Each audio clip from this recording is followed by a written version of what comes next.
I'm Ryan Jilts, and this is your Barbados Today afternoon update for Wednesday, October 25th, 2017. Glad you could join us. A warning that the Frondell Stewart administration could soon face its hardest choices yet as more of its finances options run dry. Economist Jeremy Stephen warns the government may be forced to go cap in hand to the International Monetary Fund or another funding agency, or be forced to devalue the Barbados dollar. Stephen's caution comes on the heels of news that some of the island's major investment firms, including Sagicor Asset Management Inc., Royal Fidelity Merchant Bank, and Fortress Fund Managers, are no longer attracted by government securities because of growing fear that the country could soon default on its debt. Force the banks to hold more government paper. There's normally a legal requirement enforced by the central bank of which you must hold 15%? Some form of government asset. Oh, right. Because there's that. Right. More likely than the clear that they will make, or rather encourage the central bank to make. But that has repercussions that are so negative. At this time where confidence is shot, it's important the banks will pass on the increased risk in the form of fees and an increased spread on interest rates. Between loans and savings, so the savings rate could drop, and you can get an increase in fees on deposits. You can get a reduction in loans, and they will focus more on high value clients, earning money from high value clients as opposed to across the board. Okay. Which could very well slow down consumption in the economy even further. So government might be able to finance its activities, but they won't be generating tax revenue. Because nobody won't be really buying or there won't be as much construction as before or as expected. Right. So they need to find the left of two evils, and it's coming up closer and closer to where they would need the emergency capital from either the IMF or some other sovereign source. One of the island's leading actuaries is crying shame on the authorities, saying the lack of transparency within the national insurance scheme is worrying. Despite recent assurances being given by Minister of Labour and Social Security Dr. Esther Bayasaku that the island's social security scheme remained financially sound, the founding principal of ECLR Limited, Charles Herbert, is demanding hard proof in the form of a hard copy of the latest actuarial review. He told participants attending the 4th annual ECLR Investment Review seminar at the Lloyd Erskine Sandiford Centre yesterday that despite repeated requests for a copy of the official document in order to carry out his own detailed analysis, he's not been able to assess such. Herbert, who is also the chairman of the Barbados Private Sector Association, says the latest report that would have been made public came in 2014, and that was prepared in December 2011. Actuarial reviews are a legal requirement of the NIS and are prepared every 3 years, with the study in question being undertaken at the end of December 2014. Back in August, we had a press reported that Minister Suku saying that the report had been received and that the fund was in good shape.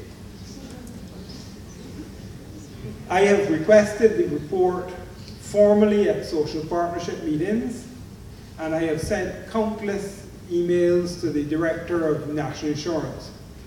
My emails to him are not returned. The Minister of Labour, who is responsible, tells us that we can't get it until it's laid in Parliament. But that won't take long. So really what we are is, she tells us everything is fine. I hope you sleep well. No, it really is not fair that these reports are prepared or required by law. They're prepared and we're not given access to them until they're outdated. And it really is not for anything other than, I don't think it's malicious. I think it is just absolute bureaucracy that makes everything take far longer than it should. In other news this Wednesday, amid rising teenage pregnancies, there is concern that the laws governing reproductive health care are outdated. The concern was raised this morning by Dr. Caressa Etienne, the director of the Pan American Health Organization.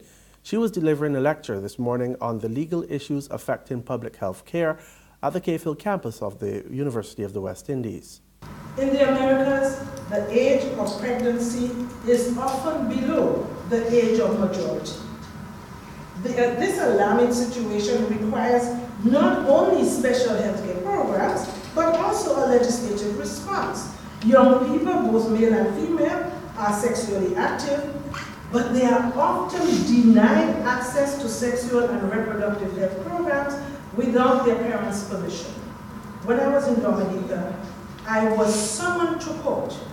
The magistrate summoned me to the court because I was the director of primary healthcare services at the time, because this girl who was 16 at the time, she was 16, she had already had a child, and she had come to the health service for contraceptives, and we had given her contraceptives.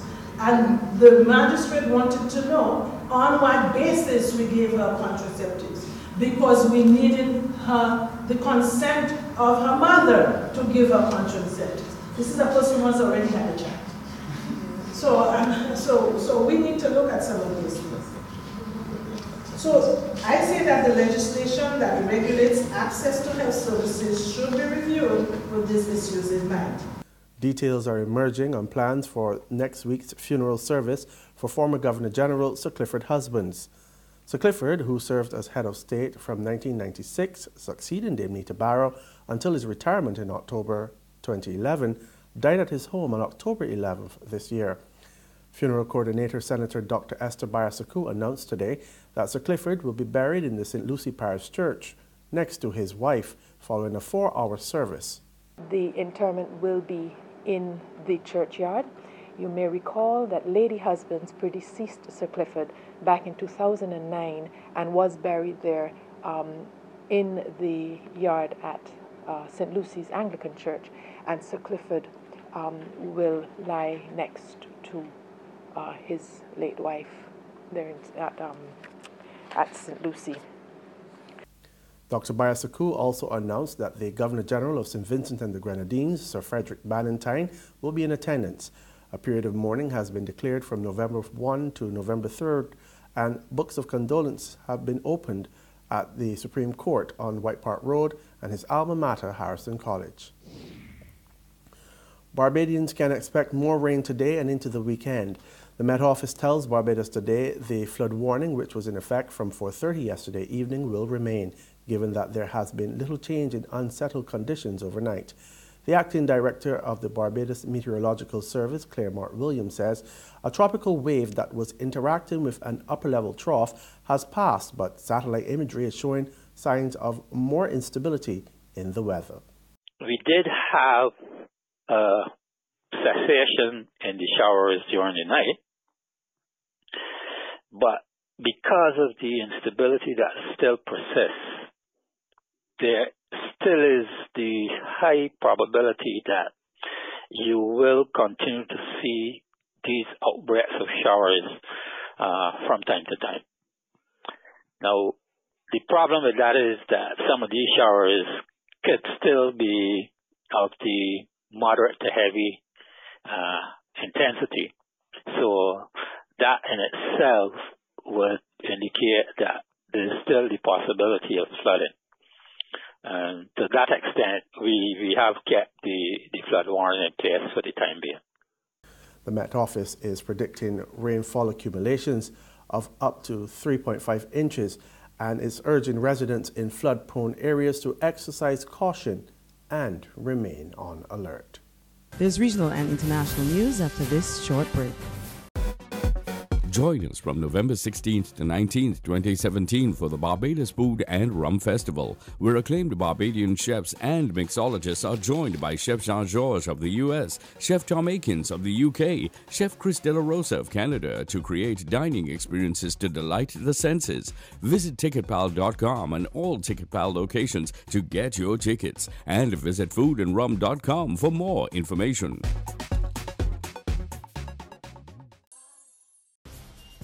In regional news from St. Vincent and the Grenadines, Prime Minister Dr. Ralph Gonsalves is advising Vincentians looking to pursue higher education to do their mandatory first year of study on island, either at the UE Open Campus or the St. Vincent and the Grenadines Community College.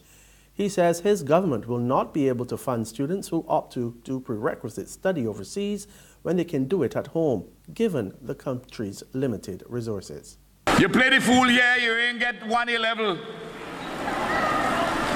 But you tell your mommy you're going to university, and then your mommy come down by me and say, well, my daughter get acceptance to go in to university. I say, but it's 4 years, bring your daughter, bring your son. I said, they had to do the prerequisite here. And they will tell me all kind of things. But comrade, I with you from long time. That ain't working. You have to do the prerequisites here. Because I have a limited pot of money, and I have to spread it over as wide a net as I possibly can to make sure that we achieve the goal of 1 university graduate per household, on an average, at least 1 per household by the year 2025. International news now. China has revealed its new senior leadership committee, breaking with tradition by not including a clear successor to President Xi Jinping. The omission cements Mr. Xi's grip on China for the next 5 years, a day after his name and his teachings were written into the constitution. But it raises questions over whether the 64-year-old Mr. Xi intends to rule beyond 2022. 5 new appointments were made to the 7-member Politburo Standing Committee, which is China's most powerful body. And that's where we end this edition of news. But for the very latest, you can check out our website at www.barbadostoday.bb. You can also subscribe to our e-paper, email updates, and like us on Facebook. We're also on Izumi Media in bus terminals and on Screenplay at supermarkets and gas stations near you. You can also tune in to Mix 96.9 FM for more. I'm Ryan Jones. Continue to enjoy your day.